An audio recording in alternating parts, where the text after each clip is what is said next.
conversemos acerca de este tema a lo mejor controversial en la actualidad. Bueno, nosotros solemos usar antibióticos a veces sin conocer tanto las consecuencias que estos traen. Lo común o lo que ustedes a lo mejor han visto es que cuando a alguien le da gripe, ya se toma un antibiótico, no sé, ¿qué se toma cuando le da gripe? Un moxi. ¿Cómo? No, una moxi, ¿no? Una moxicilina. Alcohol. Claro. ¿Ya? O sea, hay que entender primero que ahora ya, me imagino que con el tema de la pandemia muchas cosas al respecto hemos aprendido, ¿no? Primero que la gripe es una cuestión viral, ¿ya? Y sí puede pasar que a veces de forma secundaria nos puedan afectar algunas bacterias y es en ese momento en que sí se puede recetar un antibiótico. Pero digamos, si estamos en un inicio de una gripe, recetarle un antibiótico o no te va a hacer nada, te vas a seguir con los malestares, o lo que vas a provocarte es una resistencia de antimicrobianos y luego otro día cuando te enfermes vas a necesitar antibióticos mucho más potentes para que te pueda hacer efecto. Entonces, cuando nos da gripe en primer inicio hay que ir solamente contra los síntomas, ¿no? Porque como es un tema viral, el virus tiene que pasar su ciclo y solamente, digamos, un poco atacar contra los síntomas que nos trae la gripe. Porque es muy molesto, nos da fiebre, nos da dolor de cabeza, etc.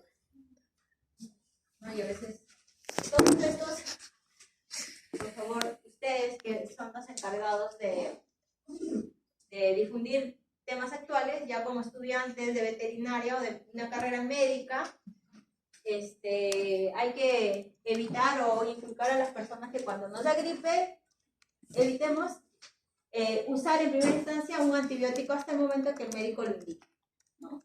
Para evitar problemas. Porque se usa de manera indiscriminada los antibióticos, ¿no? No solamente en temas médicos, sino vamos a ver también que en temas de producción se suelen usar también antibióticos de manera indiscriminada, sin control, ¿no? Y eso a la larga nos está trayendo consecuencias muy graves. Incluso se considera que la resistencia a antibióticos o aquellas bacterias que son consideradas resistentes, estas bacterias intrahospitalarias que cogemos dentro de un hospital, ¿no? Que no lo mata ningún antibiótico porque ya tiene tanta resistencia, tanta información, que no lo mata ningún antibiótico, se considera en la actualidad una pandemia silenciosa, ¿no? Porque en realidad nadie habla de los temas. Ya estos son más bien otros temas, cuestiones ya de la industria farmacéutica, ¿no? Que no dicen nada. Lo que vamos a ver ahora, algunas definiciones de términos farmacológicos, un poco de historia que también ya algo hablaron sus compañeras, la clasificación de algunos antibióticos en general, mecanismos de acción de farmacología, que esto sí ya sus compañeras explicaron muy bien, ya mecanismos de resistencia y algunas posibles soluciones que podríamos darle a la resistencia. Bueno, ¿qué son los antibióticos? ¿No? Los antibióticos son sustancias químicas, ¿no? Que han sido, digamos, producidas principalmente por algunos por algunos microorganismos, ¿ya? Como por ejemplo este hongo, que ha sido uno de los primeros que se supo que producía una sustancia que tenía la capacidad de que a su alrededor no crezca ninguna bacteria, ¿no? Que es el Penicillium mutatum. Y otro antibiótico natural también es que se obtienen a través de esta bacteria que es la Streptomyces spp, ¿no? Son algunos, digamos, ejemplos en los cuales son capaces de producir antibióticos. ¿Cuál es la finalidad de que estos produzcan antibióticos? Recuerden que estos organismos viven en sociedades con otros también. Entonces, lo que ellos quieren a lo mejor es que por un tema de competencia, ¿no? Tratan de producir algunas sustancias para que alrededor no crezca ningún otro organismo y de esta forma pueda ganar, ¿no? Un tema de competencia a la sobrevivencia.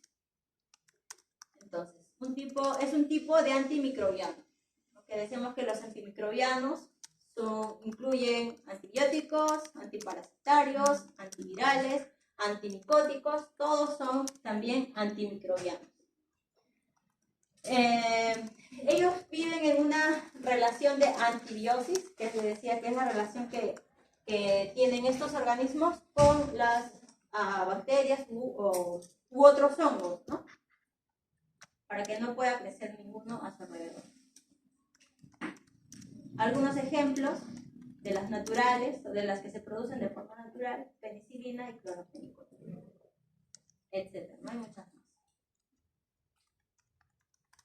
También otro concepto que le dan a los antibióticos, también se les denomina quimioterapéuticos, porque muchos de estos se usan para terapias, tratamientos de algunas enfermedades infecciosas, ¿verdad? Son sustancias químicas en la actualidad ya todas sintetizadas, ¿no? Imagínense, sino cuántos cultivos de penicilina tendremos que tener para obtener un poquito de penicilina, ¿no? Lo que sucedió fue que cuando encontraron la molécula de la penicilina, esta recién se produjo de forma industrial para que luego se distribuya, ¿no?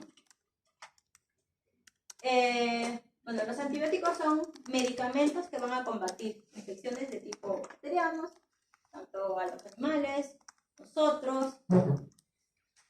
Pueden actuar uno inhibiendo su crecimiento y otro también eliminándolo, no por completo.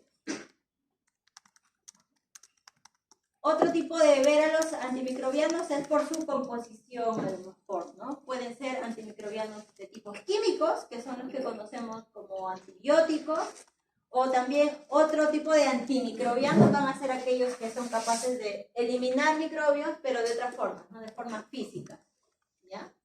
Dentro de los químicos, los antibióticos, los antisépticos, desinfectantes, ¿verdad? Todos productos químicos o formaldehídos. Los físicos, la esterilización por pasteurización, por calor, por radiaciones, ¿no? Que vimos, ¿se acuerdan? En el tema de bioseguridad vimos diferentes métodos de esterilización. Bueno, también son tipos de antimicrobianos, pero de tipo físico, porque tienen la capacidad de eliminar o combatir a los microbios.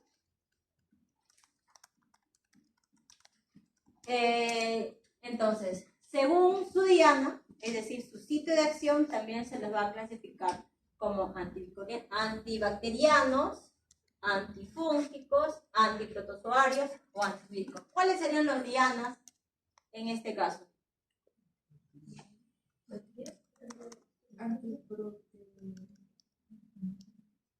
La diana de un antibacteriano, ¿dónde va a actuar el antibacteriano? En la bacteria. En la bacteria. ¿Dónde va a actuar un antifúngico? En un hongo. ¿Y la diana de un antiprotozoario? Protozoario. ¿Ya? Esa es la diana, ¿no? El lugar donde va a actuar. El antivírico en un virus. Puede abarcar, como les decía, diferentes conceptos a lo mejor, ¿no? Los bacteriostáticos o fungistáticos, ¿ya? Van a ser aquellos agentes que se van a encargar de detener el crecimiento del microbio. Solamente lo van a detener. Y los que ya son los bactericidas o fungicidas más bien ya se encargan de eliminar por completo al microorganismo, o los van a matar de alguna manera. Bueno, en cuanto a la historia, el primer señor que encontró a este primer hongo que les decía es el señor Alexander Fleming en Londres en 1928. ¿Qué sucedía? A ver, según la historia universal, ustedes que son chicos muy cultos, ¿verdad? En 1928, ¿qué estaba pasando a nivel mundial? Primera Guerra Mundial. Primera Guerra Mundial, exacto. Este doctor trabajaba en un hospital y él era un microbiólogo. Dejó de casualidad muchas placas en su estufa cultivadas, ¿no? Y como no podía ir a trabajar porque estaban temas de guerra, ¿no? Y muchas, así como en pandemia, no podían salir de casa seguramente, dejó por mucho tiempo sus placas y cuando regresó se dio cuenta que sobre sus placas, que él había hecho cultivos bacterianos, habían crecido unos hongos, pero no habían crecido las bacterias o no estaban vivas las bacterias que él había dejado en cultivo.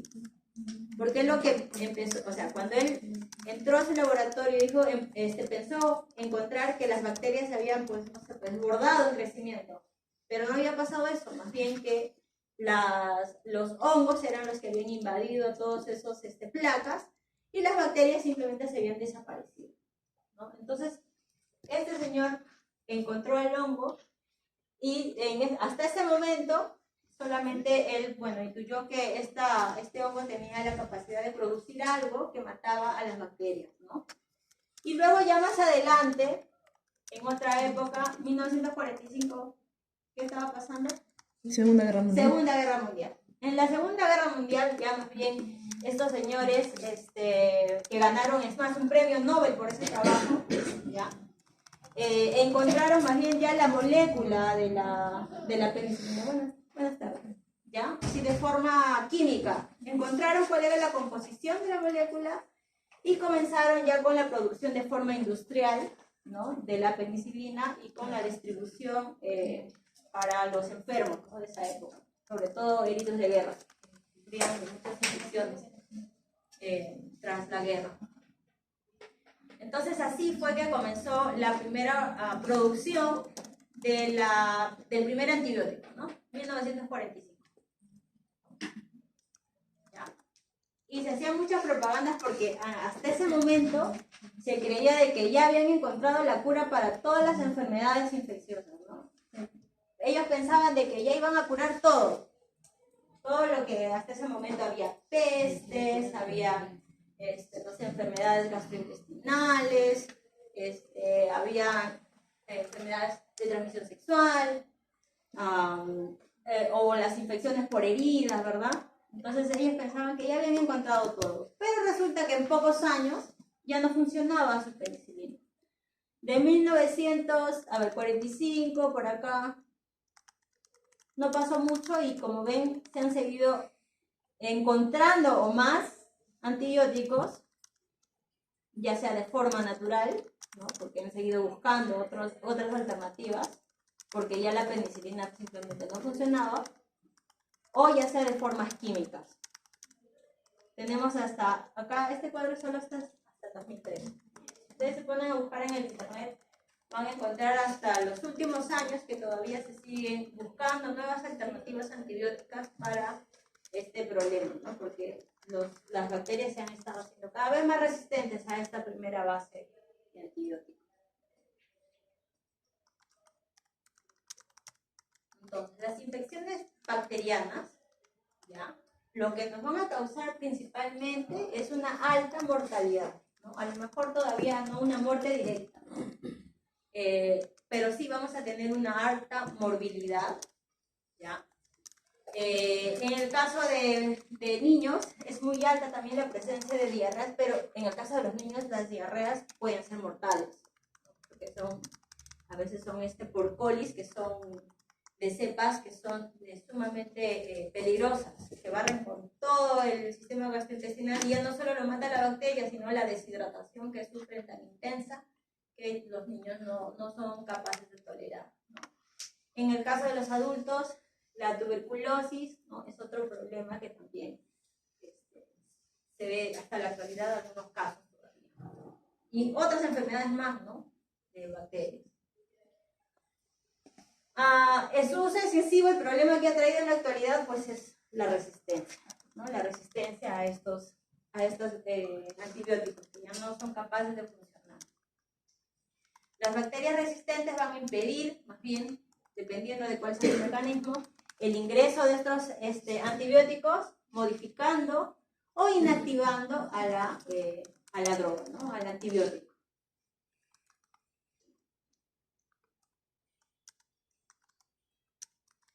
¿Cuáles son algunas condiciones que se requieren para yo tener un antimicrobiano, ¿no? Una de ellas es su especificidad.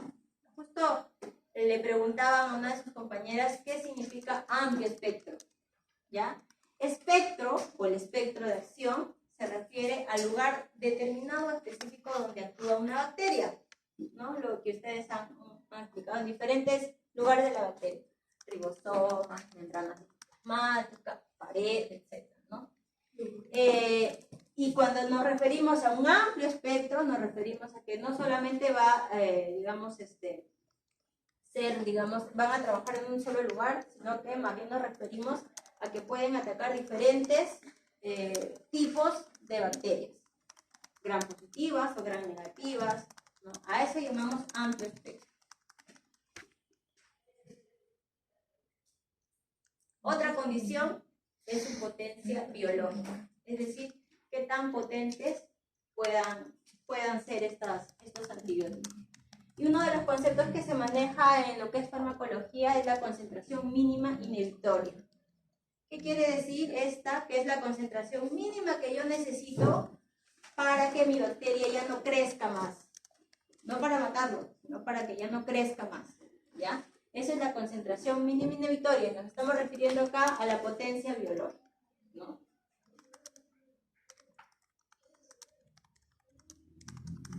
Otra es la toxicidad selectiva, ¿no? Lo que yo espero más bien de un antibiótico es que no sea tóxico, ¿no? Lo menos tóxico posible, en la menor dosis posible, que actúe suficiente, ¿ya? Que ataque a la bacteria, pero que no ataque a los que ven, ¿verdad?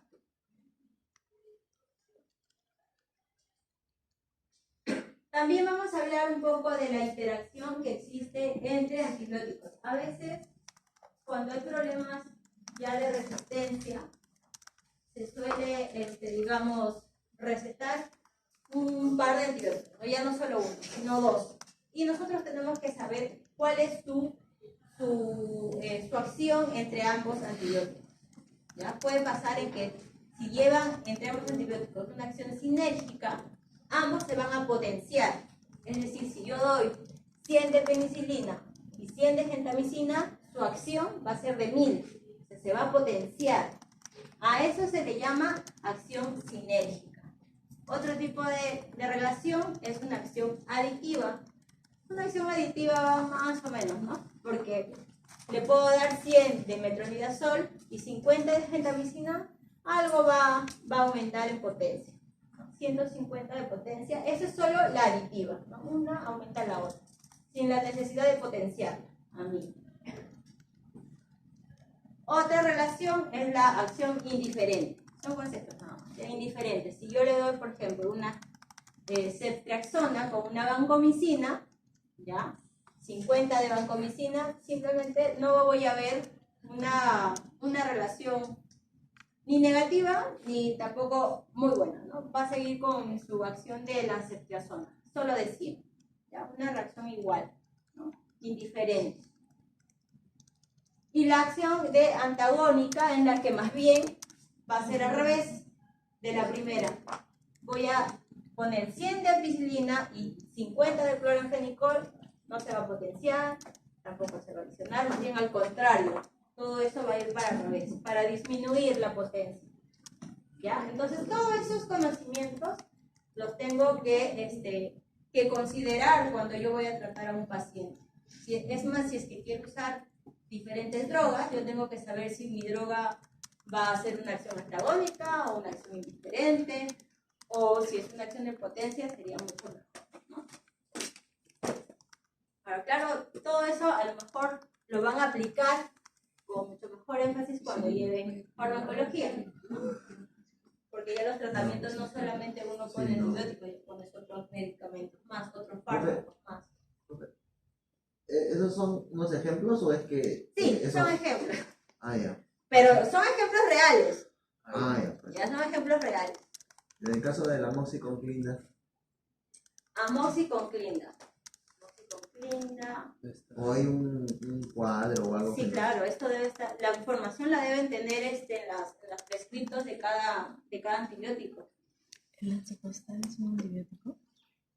Hay una que es muy conocida. ¿Han escuchado? Hay un fármaco que se le pone a los perritos, Streptomicina más Sí, ajá, que viene... Penicilina más streptomicina. Penestrep, exacto. Ajá, ya. Esa, por ejemplo, tiene una acción sinérgica. Por eso la usan juntas. Y es de amplio espectro, ¿no? A veces ya te venden, ya todo preparado. ¿Y se podría mezclar un antibiótico con un analgésico? Sí, sí se Como puede la mezclar. gentamicina con dexametasona o Sí, diclofenac. sí puedes mezclar. Sí puedes mezclar.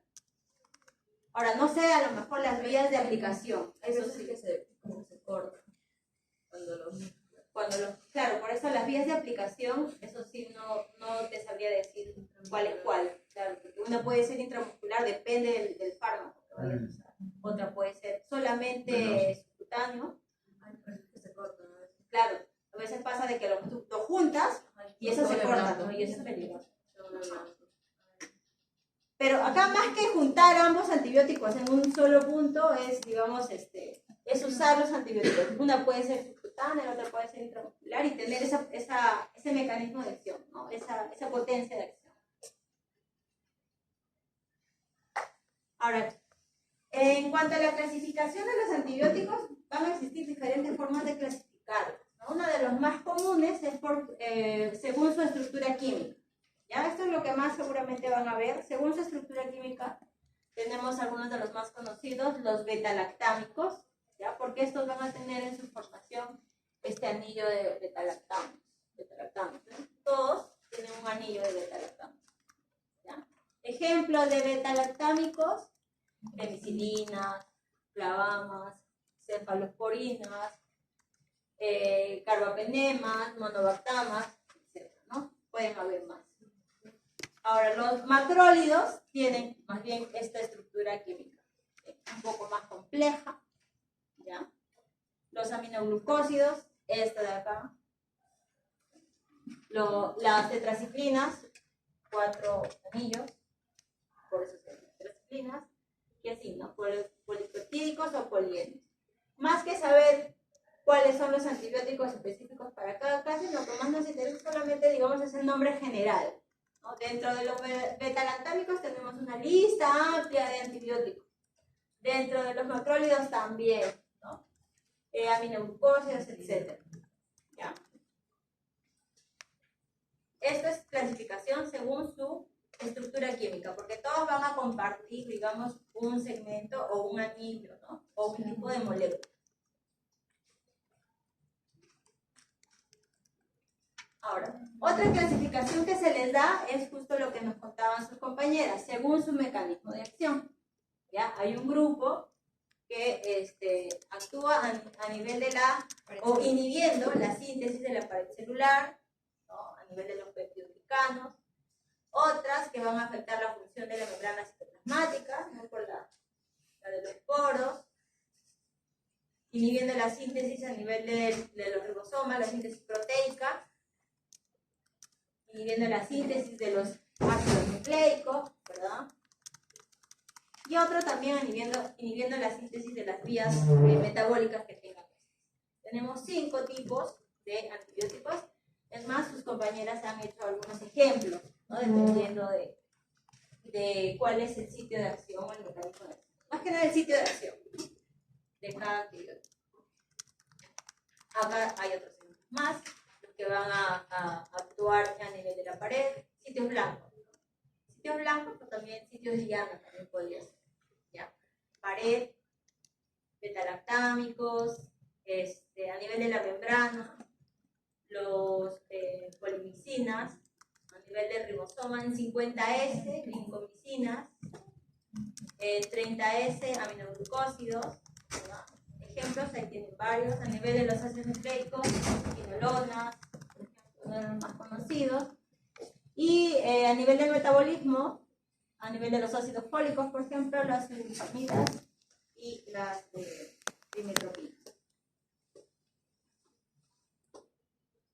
Todos estos fármacos, hay una lista más grande, de verdad, pero estos son solo los más conocidos, ¿ya? Son algunos nada más.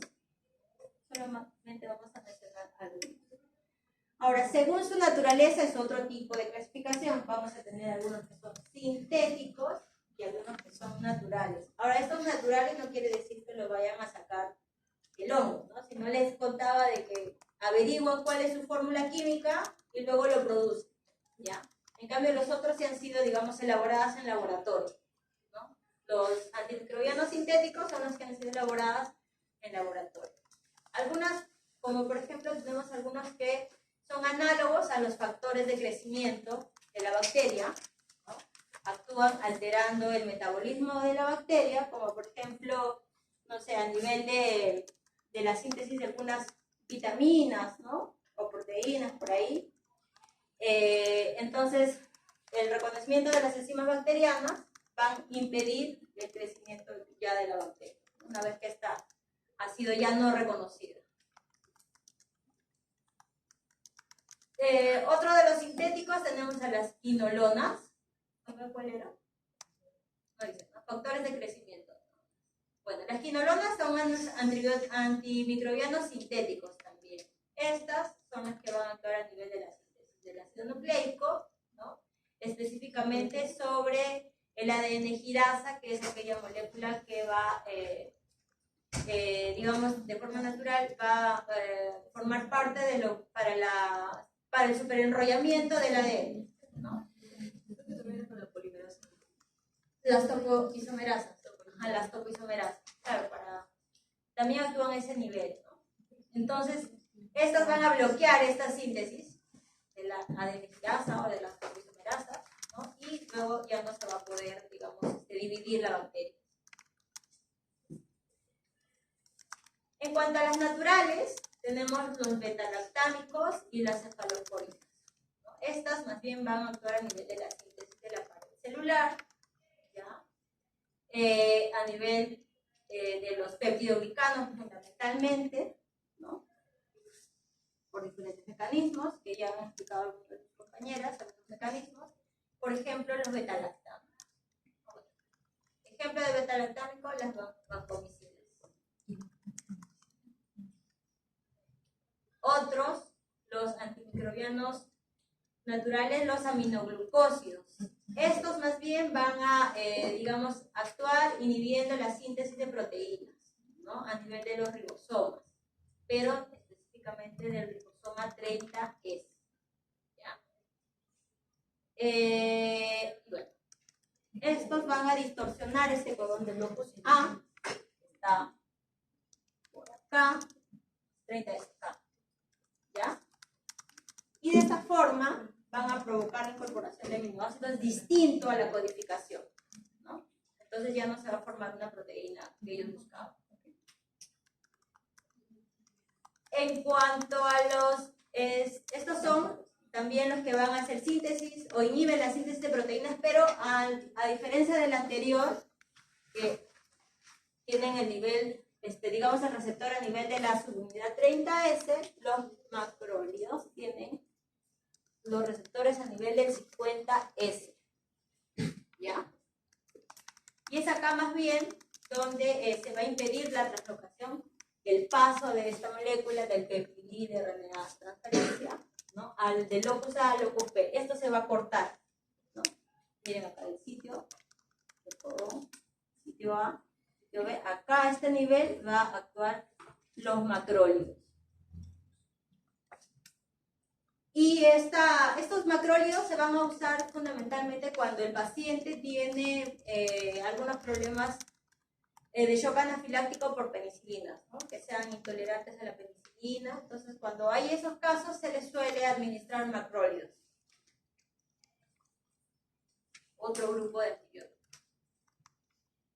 Las tetraciclinas, más bien ya van a ser inhibidores también de la proteína, pero a diferencia de las dos anteriores, que una era del 30S, 50S, y estas más bien también a nivel del 30S, ¿verdad?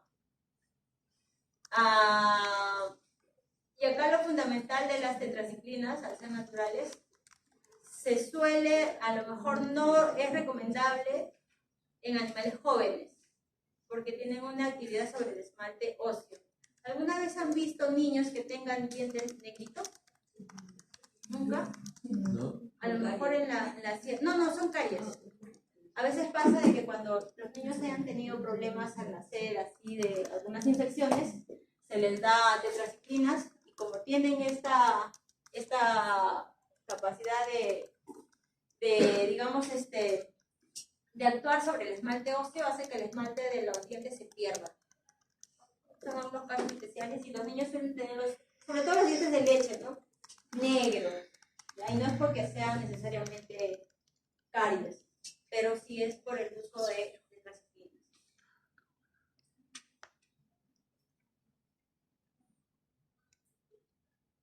Otra clasificación, también ya lo hemos conversado o sus compañeras les escuché hablar un montón sobre lo que son los efectos o bacteriostáticos o bactericidas, ¿no? También según su efecto, también los clasifican como bactericidas, aquellos que van a tener la capacidad de eliminar por completo a la bacteria, de matarlos, ¿no?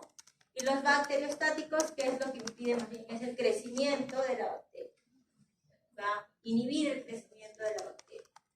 Y es otro tipo de clasificación.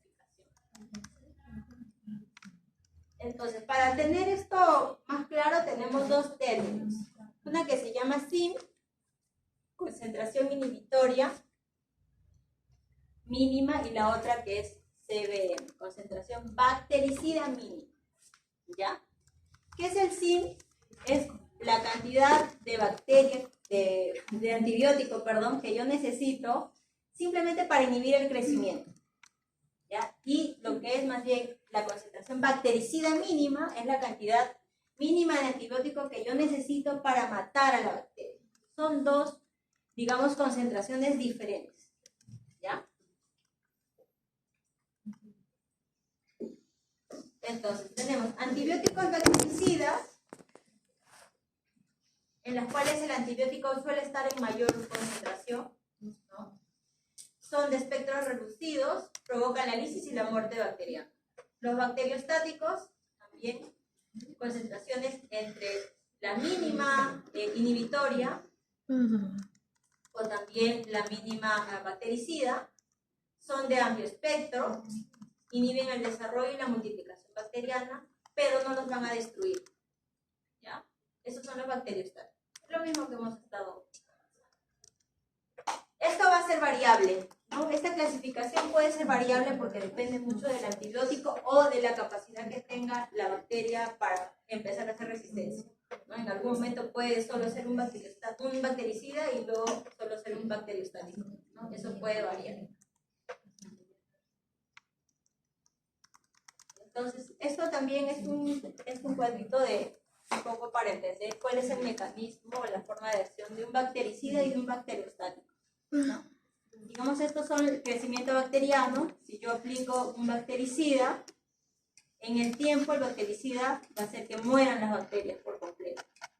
En cambio, si yo le aplico un bacteriostático, en el tiempo estas van a estar en la misma cantidad, pero no voy a esperar que aumenten, ¿no? Este sería un bacteriostático, y las del control sin antibióticos, más bien sí, lo que va a pasar es que va a crecer, ¿no? Va a haber un crecimiento exponencial, porque las bacterias tienen crecimiento exponencial en cuanto a cantidad. Antivirales son algunos ejemplos, también es un antimicrobiano, ¿ya? Estos los vamos a ver a mayor detalle cuando llevemos, cuando hagamos virus, ¿no? Solamente acá para que tengan algunos ejemplos. Inhibidores de la síntesis de ADN o ARN, inhibidores de la transcriptasa inversa u otros fármacos, ¿no? Antivirales también existen un montón. Antifúngicos también. Ya acá hay una lista grande de antifúngicos, dependiendo del grupo. También esto es una clasificación general de los antifúngicos, pero para entender que también están dentro de los antimicrobianos. Ahora lo que sí, vamos a lo mejor hablar un poco sobre la resistencia de antibióticos. En las clases pasadas que hemos hecho genética bacteriana, hemos hablado un poco de cuáles eran estas formas de que las bacterias alcanzaban a tener una resistencia, ¿no? De forma genética, etc. Pasaban su información de una bacteria a otra por medio del plasmido, por medio de los tramposones, ¿no? Por medio... ¿De qué más? ¿Pili? ¿El pili? No. Claro, el pili va a actuar como un canal para pasar los plasmidos. ¿Cuál era otro? Por medio de su mismo cromosoma, ¿verdad? Toda esa información que va a pasar de generación en generación. Entonces, de forma, digamos, general, la resistencia antibiótica es la capacidad que tiene una bacteria, ya sea natural o adquirida, de permanecer refractaria, es decir, latente, así nada más, viva, ¿ya? Pueden ser los bactericidas o los bacteriostáticos, ¿no? O sea, no va a funcionar ante ninguno, ¿ya? Eso se refiere con refractaria, ahí latente, viva. en la clínica resulta de la imposibilidad de lograr algún control sobre una infección, ¿no? Si yo no logro controlar una infección, entonces estoy hablando de una resistencia de la bacteria o del patógeno, ¿no? También sobre una imposibilidad de erradicar el agente patógeno causal. Eso también nos da a entender de que está pasando una resistencia a los antibióticos, ¿ya? Por diferentes enfermedades, ¿no? Puede haber también en cuanto a la clínica un aumento de la morbilidad o de la mortalidad, por eso dice mortalidad, o de enfermedades infecciosas. Y en el caso del laboratorio, la forma de cómo expresamos una resistencia de antibióticos es por medio del aumento de la concentración mínima inhibitoria. Si yo hago de forma, digamos, experimental, digamos, hay una técnica en la cual yo uso diferentes tubos con diferentes concentraciones de antibióticos y luego yo puedo también echar diferentes concentraciones de bacterias, de algún cultivo, ¿ya?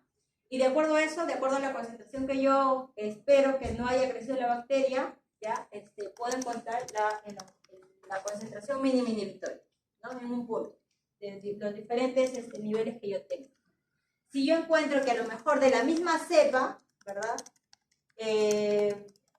Meses después encuentro que ya no funcionan las mismas bacterias de antes, perdón, los mismos antibióticos que antes. O si funciona en una concentración más alta, ¿no? Eso en forma de laboratorio.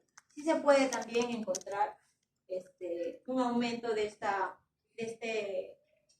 la mínima concentración inhibitoria.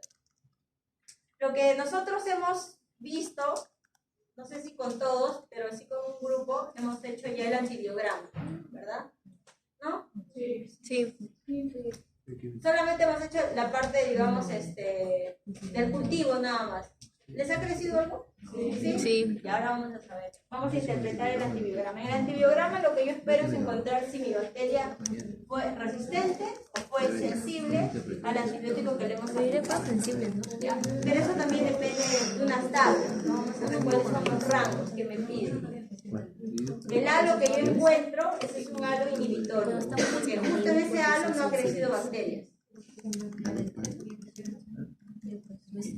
Entonces, ¿qué factores van a favorecer a la aparición de las bacterias resistentes a los antibióticos? ¿Cuáles son estos factores? Principalmente el uso indiscriminado o a veces innecesario de estos antibióticos, ¿no? Es lo que a veces uno de forma sin pensar.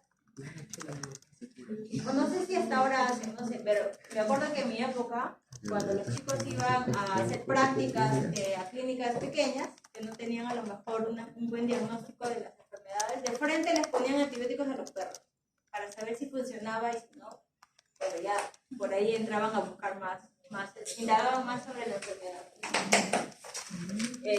¿Estaba mal hecha la práctica? Mal hecha, ¿no? Porque primero debieron haber indagado de qué se trataba la enfermedad. Pero era así. ¿Funcionaba, profesor? ¿Se curaba? ¿Cómo? ¿Se curaba?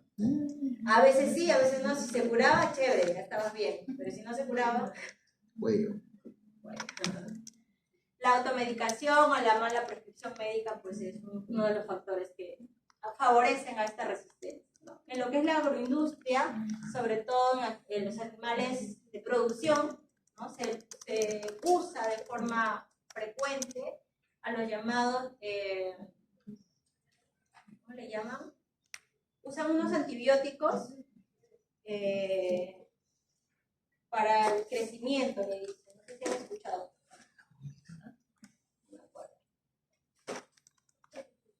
Es decir, a estos animales se les cría con alimentación ya formulada, ¿verdad? Porque son en producción. Y dentro de esta formulación se les pone promotores de crecimiento, que vienen bajo ese nombre. ¿Pero qué son los promotores de crecimiento? Son antibióticos. Se les ponen en el pienso, de la comida de los animales para, de alguna forma, son bacteriostáticos, ¿ya? Lo que hacen es, digamos, inhibir el crecimiento de aquellas bacterias malas pero y promueven el crecimiento de las buenas, pero en este caso, como son bacteriostáticos, ¿ya? Siempre van a quedar algunas que van a estar vivas, algunas malas vivas, porque no matan todo. Todavía estas malas vivas se van haciendo resistentes. Y estos antibióticos no solamente van a estar a nivel del tracto digestivo del ave, sino que muchas de estas se aplican o llegan a nivel de los músculos, ¿no? Porque por ahí es que van a hacer muchos procesos, no sé, de almacenaje o el hígado, ¿no? ¿Y qué comemos nosotros? Carne con estos animales que han sido alimentados con promotores de crecimiento. Ahora, con eso no los quiero asustar, ¿no? Ya que estos años estaremos comiendo carne así. Y bueno, gracias a Dios no nos ha pasado nada malo. Pero sí estamos de alguna manera, ¿no? Se está favoreciendo a la aparición de la resistencia de los antibióticos. Ahora, supuestamente en algunos países esto ya está prohibido, ¿no? Es prohibido la venta de promotores de crecimiento. Pero en nuestro país, lamentablemente, somos casi uno de los pocos países que todavía se permite el ingreso de estos promotores de crecimiento. ¿Y eso afecta?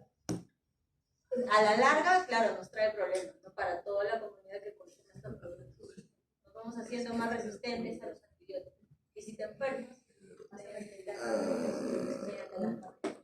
Profe, ¿esos son los que el alimento que se le echa al pollo engorde? A los pollos de engorde, a los cerdos, a los bovinos de engorde, a los cerdos. Profesora, pero en otros países, ¿cómo hacen? Si no le añaden los promotores de crecimiento, si no le añaden a los promotores de crecimiento, lo que puede pasar que a lo mejor en cuanto a ganancia de peso va a ser mucho más lento. Por ahí ellos pierden, pero sería mucho mejor. Para que tenemos animales tan grandes y tan carnosos que a la larga pueden hacer daño. Por eso es que en otros países no se está prohibido la venta de estos promotores de crecimiento. Pero no.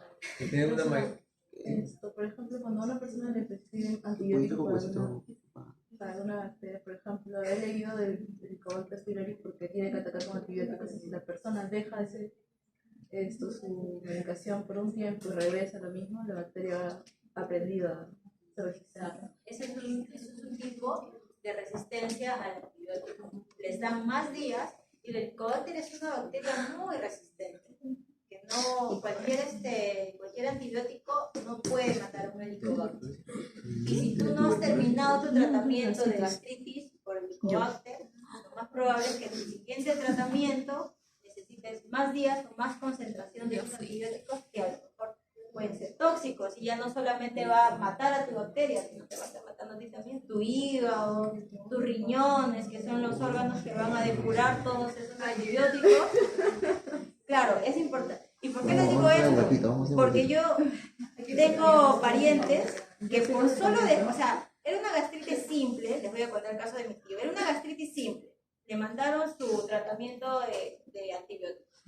Mi tío dijo, ya me siento bien, y le faltaba un mes o menos quizá, porque son tratamientos bien largos, ya para terminar el tratamiento. Y dijo, no, yo ya me siento bien, y no quiso tomar más. A la vez siguiente, cuando le volvió, porque esta bacteria volvió a crecer, volvió el médico le volvió a mandar los antibióticos, pero por un periodo más largo, con más alta dosis. Entonces mi tío dijo, bueno, ya, iba tomando ya resignado a seguir tomando más antibióticos, pero mi tío se fue deteriorando su salud, porque se le fue afectando al hígado, afectando los riñones. Empezó a bajar de peso porque ya tenía problemas de anemia, por ejemplo, ¿no? Todo eso. Entonces dijo, no, me siento mal, me hace mal el antibiótico. Volvió a dejar de tomar. Y cuando ya no se pudo recuperar más, fue al médico.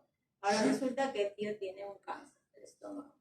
Porque claro, la bacteria es tan mala que no solamente crece ahí y no te deja a lo mejor una mala alimentación, sino que ya también va deteriorando tus células del estómago.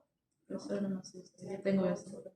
Tienes que tener cuidado, porque no es un juego. Eso pasó en meses. Mi tío se enfermó, se enfermó el año pasado, estamos hablando de 2022, septiembre. Estamos en marzo o abril del 2023 y el tío está con un cáncer terminal. O sea, no ha pasado ni un año. Entonces son cosas que hay que tener cuidado. ¿Qué pasa con la tifoidea? ¿También qué pasa con la tifoidea de la bacteria? En el caso de la tifoidea, que es salmonela, la tifoidea es una salmonela. En el caso de la tifoidea, a lo mejor se pueden tratar de formas diferentes, no solo con antibióticos, sino también con probióticos, que son estas bacterias buenas, que pueden matar a las malas. Es un poco más fácil.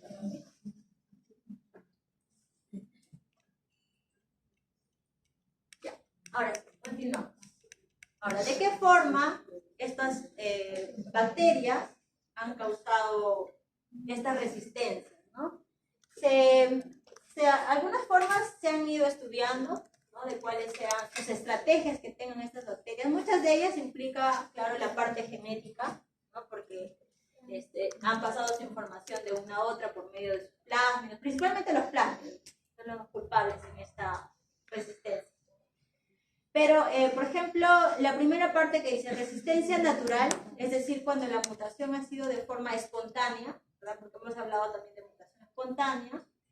Lo que sucede de forma espontánea por mutación natural es un cambio a nivel del receptor de la bacteria, ¿no? Entonces, lo que va a pasar acá, al haber un cambio, ¿no?, de la forma del receptor, cuando ingresa el antibiótico ya no va a tener la forma que tiene ese receptor y ya no le va a poder hacer nada, ¿no? Esa es una forma, digamos, natural, a nivel de los receptores de la pared de la bacteria. Otra forma es por medio de la lisis enzimática del antibiótico, ¿no? Es decir, por una actividad enzimática sobre el antibiótico. Puede ser que ya sabe qué enzima la va a hidrolizar y comienza a producir esa enzima. Las otras hijas comienzan ya a producir en mayor cantidad de esa enzima para que cuando le inyecten ese antibiótico hidrolice o mate o inhiba, ¿verdad?, el funcionamiento de ese antibiótico. Otra también es por cierre de las porinas. Recuerden que había una forma en las cuales a nivel de la membrana celular se forman unos poros.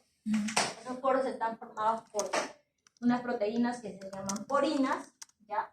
Entonces lo que hace la bacteria es de alguna forma, cuando reconoce, dice que cuando entra el antibiótico dentro de la bacteria, comienza a tener un proceso de citotoxicidad. Y de esta forma se activa, ¿no? Se activa y dice, no, si entra esta sustancia, me está enfermando, lo que voy a hacer ahora, voy a cerrar mi poro. Cierra su poro. Y ya no van a ingresar más antibióticos. Entonces, otro mecanismo, por el cierre de las porinas. O también puede pasar que no lo va a cerrar, sino que a estas porinas las van a endocitar. ¿Para qué la voy a dejar pasar? Mejor me la como y ya esto queda completamente cerrado, entonces ya el antibiótico ya no lo funciona. Otras por las bombas de flujo. Las bombas de flujo, es decir, van a activar un poro, va a ingresar el antibiótico, pero van a crear otros poros por los cuales estos van a salir nuevamente. O sea, como que le va a girar. Entra el antibiótico, y la reconoce y la va a sacar por el otro lado. Es como cuando hablaba mis padres y me trajo acá. Claro, exactamente. Ajá. Bomba de flujo. ¿Ya? Son una de los, digamos, de las formas o los mecanismos que se han ido estudiando de por qué estas bacterias, ¿no?, han generado su resistencia a estos antibióticos.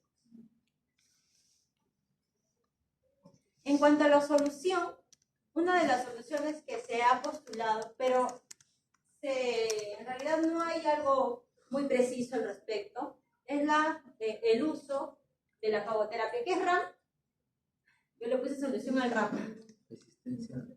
¿Antimicrobiana? Resistencia antimicrobiana. Ajá, ese es RAM, ¿ya? Yo lo dije primero. Se habla de la fagoterapia. ¿Qué es la fagoterapia? ¿Qué son los fagos? Los fagos, los bacteriofagos, ¿qué son? Virus que pueden llegar a fagocitar a las bacterias. Exacto, ¿no? Entonces, por ahí han querido ellos hacer algo, ¿no?, al respecto. Yo había leído de eso, porque creo las que personas que no incluso aceptaban antibióticos están tratando de usar algunos bacteriófagos específicos para matar ciertas bacterias con buenas respuestas, pero no se puede en todos los casos, ¿no? Todavía faltan más estudios al respecto, pero digamos es una posible solución. el uso de los bacteriófagos sobre las bacterias, porque estos son los virus, ¿no? Los virus que van a atacar a las bacterias. Y estos virus van a actuar por medio de la transducción. ¿Se acuerdan, no? ¿Qué era la transducción? La generalizada y la especializada. Ya. La transducción en este caso es por medio de la transducción, que es un mecanismo de transmitir genes de una bacteria a otra, ¿no? Por medio de la transducción generalizada. Y se acuerdan que en la generalizada les decía el ciclo que más, o el ciclo que hace que esta se lleve a cabo es el ciclo lítico, ¿no? En los cuales entra el fago, utiliza el material genético, se replica y la revienta, ¿no? Ciclo lítico. Algunas de las ventajas que tiene el uso de los fagos como terapia para la resistencia a antimicrobianos, los fagos van a crecer de forma exponencial, ¿no? Tienen un mayor efecto en el sitio de infección.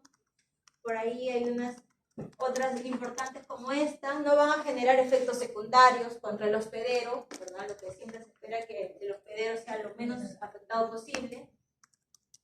Pero sí tenemos también algunas desventajas, como por ejemplo, que solamente se puede usar en aquellos virus que hacen, o en aquellas bacterias que tengan el ciclo lítico.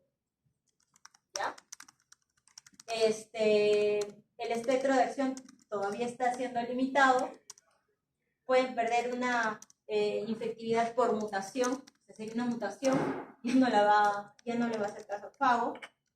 Una conversión lisogénica, y además lo más importante es que falta investigación al respecto, ¿no? Todos en forma general todavía.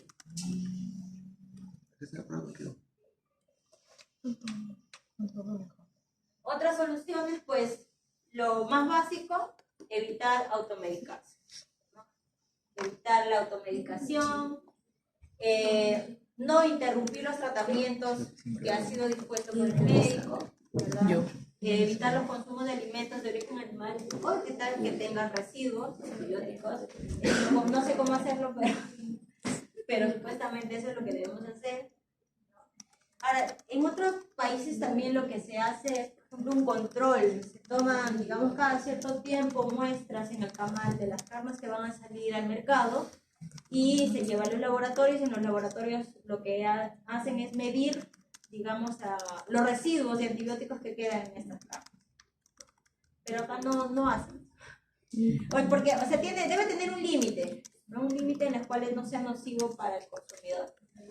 Por eso es que hacen eso continuamente, de forma rutinaria. Usar los antibióticos solo cuando es debidamente necesario y recetado, en este caso, por un profesional. Nosotros más adelante vamos a tener esa capacidad de poder recetar estos fármacos. Y por eso es que la venta debe ser recetada por un médico, ¿no? Supuestamente no se debe vender así nomás, pero hay pequeñas farmacias que sí te la venden. Botica. Las boticas. ¿Preguntas, chicos? ¿Cuál es la diferencia